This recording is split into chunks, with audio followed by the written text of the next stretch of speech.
وقالت اليهود عزير ابن الله وقالت النصارى المسيح ابن الله، ذلك قولهم بأفواههم يضاهئون قول الذين كفروا من قبل قاتلهم الله أنى يؤفكون. اتخذوا أحبارهم ورهبانهم أربابا من دون الله والمسيح ابن مريم وما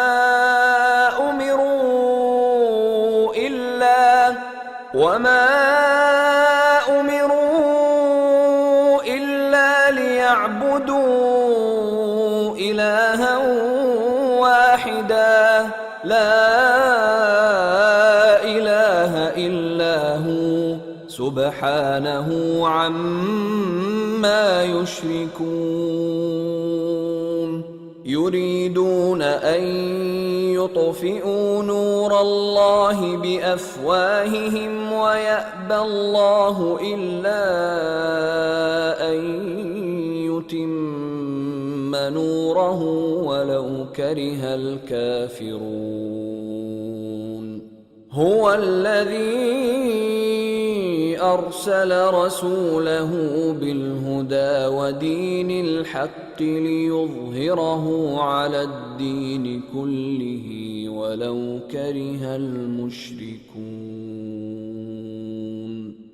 يا أيها الذين آمنوا إن كثيرا من الأحبار والرهبان ليأكلون أموال الناس بالباطل ويصدون عن سبيل الله. والذين يكنزون الذهب والفضة ولا ينفقونها في سبيل الله فبشرهم بعذاب أليم. يوم يحمى عليها في نار جهنم فتكوى بها جباههم وجنوبهم وظهورهم هذا ما كنزتم لأنفسكم فذوقوا ما كنتم تكنزون.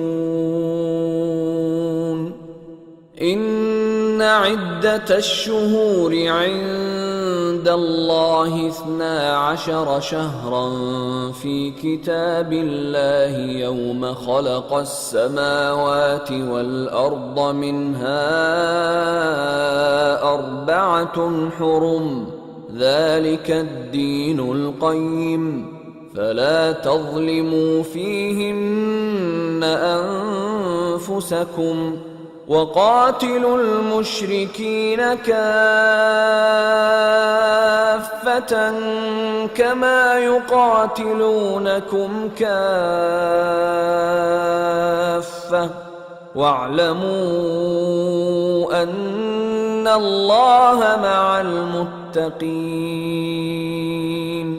إنما النسيء زيادة في الكفر يضل به الذين كفروا يحلونه عاما ويحرمونه عاما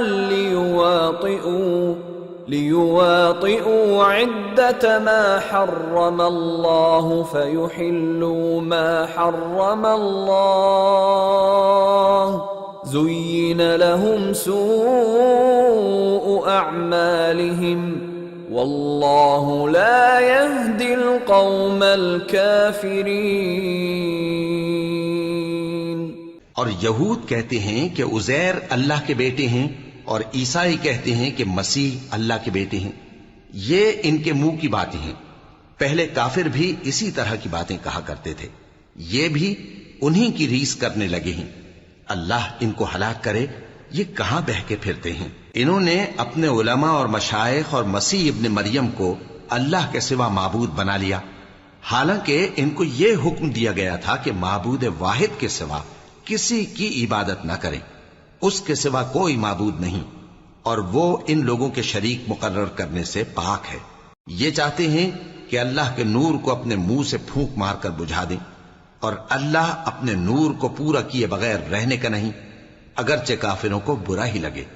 وہی تو ہے جس نے اپنے پیغمبر کو ہدایت اور دین حق دے کر بھیجا تاکہ اس دین کو دنیا کے تمام دینوں پر غالب کرے، اگرچہ کافر ناخوش ہی ہوں۔ مومنوں، اہل کتاب کے بہت سے عالم اور مشائخ لوگوں کا مال ناحق کھاتے اور ان کو اللہ کی راہ سے روکتے ہیں، اور جو لوگ سونا اور چاندی جمع کرتے ہیں اور اس کو اللہ کے راستے میں خرچ نہیں کرتے، ان کو اس دن کے عذاب علیم کی خبر سنا دو، جس دن وہ مال دوزخ کی آگ میں خوب گرم کیا جائے گا، پھر اس سے ان بخیلوں کی پیشانیاں اور پہلو اور پیٹھیں داغی جائیں گی، اور کہا جائے گا کہ یہ وہی ہے جو تم نے اپنے لیے جمع کیا تھا، سو جو تم جمع کرتے تھے اب اس کا مزہ چکھو۔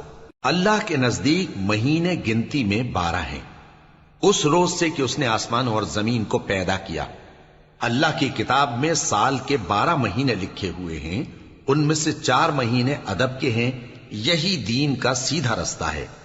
تو ان مہینوں میں قتال ناحق سے اپنے آپ پر ظلم نہ کرنا، اور تم سب کے سب مشرکوں سے لڑو جیسے وہ سب کے سب تم سے لڑتے ہیں، اور جان رکھو کہ اللہ پرہیزگاروں کے ساتھ ہے۔ ادب کے کسی مہینے کو ہٹا کر آگے پیچھے کر دینا کفر میں بڑھ جانا ہے، اس سے کافر گمراہی میں پڑے رہتے ہیں۔ ایک سال تو اس کو حلال سمجھ لیتے ہیں اور دوسرے سال حرام، تاکہ ادب کے مہینوں کی جو اللہ نے مقرر کیے ہیں گنتی پوری کر لیں، اور جو اللہ نے منع کیا ہے اس کو جائز کر لیں۔ ان کے برے اعمال ان کو بھلے دکھائی دیتے ہیں، اور اللہ کافر لوگوں کو ہدایت نہیں دیا کرتا۔